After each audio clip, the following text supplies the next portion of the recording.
ഇന്നും യേശുവിനോട് കൂടി യാത്ര തുടരാമെന്ന ഈ ശുശ്രൂഷയിലേക്ക് താങ്കളെ സ്വാഗതം ചെയ്യുകയും കർത്താവായ യേശു ക്രിസ്തുവിൻ്റെ നിസ്തുല്യ നാമത്തിൽ വന്ദനം പറയുകയും ചെയ്യുന്നു.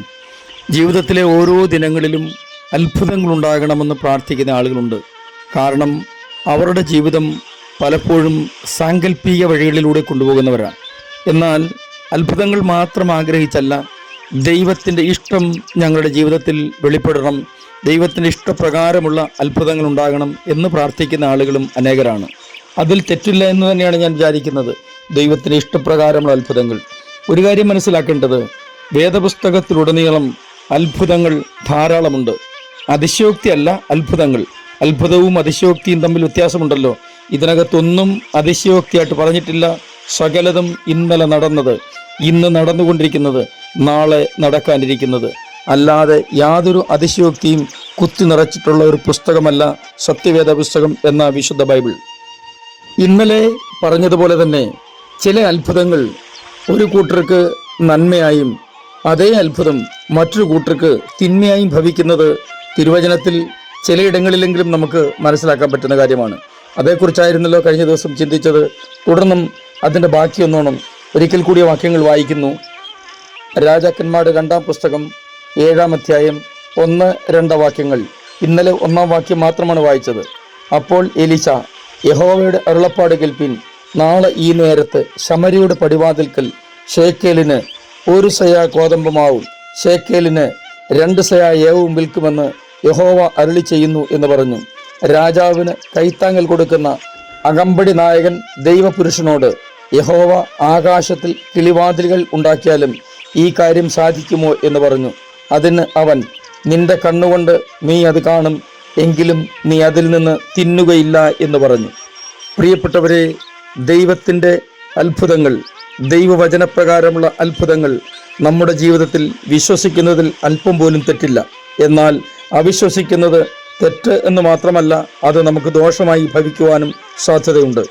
ഏറ്റവും വലിയ ദുരിതവും ക്ഷാമവും കഷ്ടവും ഒക്കെ നടമാടിക്കൊണ്ടിരുന്ന ശമരിയെ നോക്കിയാണ് പ്രവാചകൻ വിളിച്ചു പറയുന്നത്, നാളെ ഈ നേരത്ത് ശമര്യയുടെ പടിവാതിൽക്കൽ ഷേക്കേലിന് 1 സെയാ ഗോതമ്പുമാവും ഷേക്കേലിന് 2 സെയാ യവവും വിൽക്കുമെന്ന് യഹോവ അരുളി ചെയ്യുന്നുവെന്ന് പറഞ്ഞപ്പോൾ രാജാവിൻ്റെ അകമ്പടി നായകൻ, താങ്ങൽ കൊടുക്കുന്ന അകമ്പടി നായകൻ അവിശ്വസിച്ചു എന്ന നിലയിലാണല്ലോ ഇവിടെ താൻ പറയുന്നത്.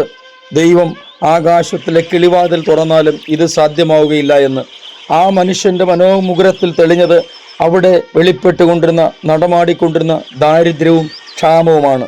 എന്നാൽ സർവശക്തനായ ദൈവത്തെങ്കിലേക്ക് നോക്കിയ പ്രവാചകനായ എലീശയ്ക്ക് ഒരു കാര്യം ബോധ്യമായി, ഈ ക്ഷാമത്തിന് പരിഹാരമുണ്ട്, ഈ എല്ലാവിധമായ കഷ്ടങ്ങൾക്കും പരിഹാരമുണ്ട്. ദൈവത്തിന് ഇത് നിസ്സാര കാര്യമാണ്.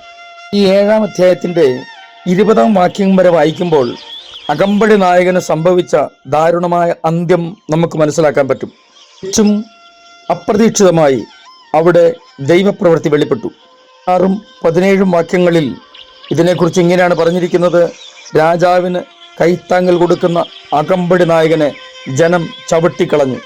എല്ലാവർക്കും ഏതെങ്കിലും നിലയിൽ ഭക്ഷണധാന്യങ്ങൾ ശേഖരിക്കണമെന്ന് മാത്രമല്ലാതെ വേറൊന്നും നോട്ടമില്ലായിരുന്നു. അവിടെ കൂടിയ ജനങ്ങൾ തമ്മിൽ ചവിട്ടത്തക്ക നിലകളിൽ ആള് എണ്ണത്തിൽ പെരുകി. ഇതാ ഇവിടെ ഈ മനുഷ്യൻ ആ തിക്കിലും തിരക്കിലും പെട്ട് മരിച്ചുപോയി എന്നാണ് എഴുതിയിരിക്കുന്നത്. 20-ാം വാക്യത്തിലും അത് ആവർത്തിക്കുന്നുണ്ട്. ഔവണ്ണം തന്നെ അവന് സംഭവിച്ചു. പടിവാതിൽക്ക് വെച്ച് ജനം അവനെ ചവിട്ടിക്കളഞ്ഞു, അവൻ മരിച്ചുപോയി. പുതിയ നിയമത്തിൽ 4 സുവിശേഷങ്ങളിലും ഒരുപോലെ വിവരിച്ചിരിക്കുന്ന ഒരു സംഭവമാണ് 5 അപ്പം കൊണ്ട് 5000 പേരെ കർത്താവ് പോഷിപ്പിച്ച ആ അത്ഭുതം. വിശുദ്ധ യോഹന്നാൻ എഴുതിയ സുവിശേഷം 6-ാം അധ്യായത്തിലേക്ക് വരുമ്പോൾ ഈ അത്ഭുതം ഇങ്ങനെയാണ് വിവരിച്ചിരിക്കുന്നത്: 3 നാളായി കർത്താവിൻ്റെ വചനം കേൾക്കാനായി കൂടെ വന്നിരുന്ന, അല്ലെങ്കിൽ കൂടി വന്നിരുന്ന ആ വലിയ ജനസമൂഹത്തിന് ഭക്ഷിപ്പാൻ കൊടുക്കുവാൻ കർത്താവ് തൻ്റെ ശിഷ്യന്മാരോട് ആവശ്യപ്പെടുകയാണ്. എന്നാൽ അവരുടെ പക്കൽ ഒന്നുമില്ലായകയാൽ ഇവിടെ ഉണ്ടായിരുന്ന ഒരു ബാലകന്റെ കയ്യിൽ നിന്നും അവൻ കരുതിക്കൊണ്ടുവന്ന 5 യവത്തപ്പവും 2 മീനും കർത്താവിൻ്റെ പക്കൽ കൊടുത്തു. 6-ാം അധ്യായം 10-ാം വാക്യം: ആളുകളെ ഇരുത്തുവിൻ എന്ന് യേശു പറഞ്ഞു. ആ സ്ഥലത്ത് വളരെ പുല്ലുണ്ടായിരുന്നു. 5000-ഓളം പുരുഷന്മാർ ഇരുന്നു. പിന്നെ യേശു അപ്പം എടുത്തു വാഴ്ത്തി ഇരുന്നവർക്ക് പങ്കിട്ടു കൊടുത്തു. അതിൻ്റെ അർത്ഥം, യേശു അവിടെ അങ്ങനെ ഒരു അത്ഭുതം ചെയ്യുമ്പോൾ ജനത്തോട് ഇരിക്കുവാൻ ആഹ്വാനം കൊടുത്തപ്പോൾ ഇരിക്കാത്തവരും ഉണ്ടായിരുന്നു എന്ന് തോന്നത്തക്ക നിലകളിലല്ലേ അവിടെ എഴുതിയിരിക്കുന്നത്. 5000-ഓളം പുരുഷന്മാർ അവിടെ ഇരുന്നു എന്നും തുടർന്ന് ഇരുന്നവർക്ക് പങ്കിട്ട് കൊടുത്തു എന്നുമാണ് എഴുതിയിരിക്കുന്നത്. ഒരു പക്ഷേ അവർ ഇരിക്കാതെ പോയെങ്കിൽ അതിൻ്റെ ഒരു കാരണമുണ്ട്. അവർ നോക്കിയത് യേശുവിൻ്റെ കയ്യിലുള്ള 5 അപ്പവും 2 മീനും മാത്രമാണ്. എന്നാൽ ബാക്കിയുള്ളവർ നോക്കിയത് യേശുവിനെയാണ്.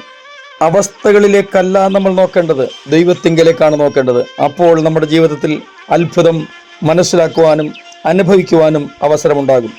ഞാൻ നിങ്ങൾക്ക് വേണ്ടി പ്രാർത്ഥിക്കുന്നു. സ്വർഗീയ പിതാവേ, എൻ്റെ എല്ലാ പ്രിയപ്പെട്ടവരെയും അങ്ങയുടെ കരങ്ങളിലേക്ക് ഏൽപ്പിച്ച് അനുഗ്രഹിച്ച് പ്രാർത്ഥിക്കുന്നു. ഞങ്ങളുടെ ജീവിതത്തിൽ അങ്ങയുടെ വചനപ്രകാരമുള്ള അത്ഭുതങ്ങൾക്ക് വേണ്ടി കാത്തിരിക്കുവാനും അതിൽ വിശ്വസിപ്പാനുള്ള ദൈവകൃപ പകർന്ന് ഞങ്ങളെ സഹായിക്കണമേ. യേശു ക്രിസ്തുവിൻ്റെ അൻപുള്ള നാമത്തിൽ തന്നെ ആമേൻ.